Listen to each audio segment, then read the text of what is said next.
زمانی که توی هوش مصنوعی به صورت رایگان ثبت نام می‌کنیم بهمون اجازه محدود میده که از امکاناتش استفاده کنیم.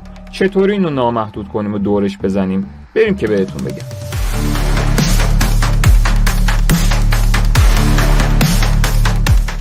اولین کاری که میکنیم میایم توی این سایت tempmail.org.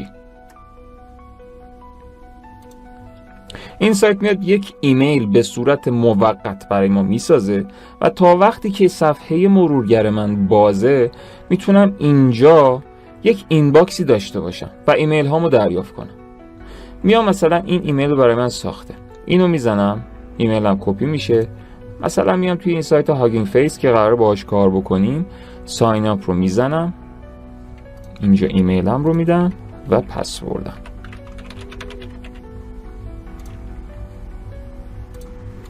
حالا مثلا اینجا یک یوزرنیم و یه فامیلی و اینجا اسکیپ تا اکانتم ساخته بشه.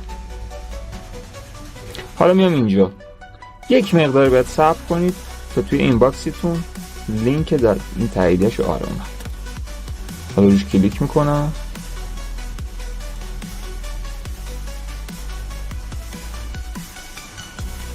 و به همین راحتی اکانت من فعال شد.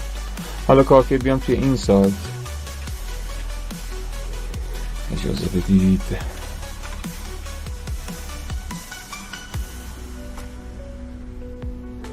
الان میتونم از امکانات این سایت باز هم محدود استفاده کنم، منتها زمانی که تموم شد امکانات من خیلی راحت میام اینجا ساین اوت رو میزنم، دوباره میام توی این سایت tempmail.org.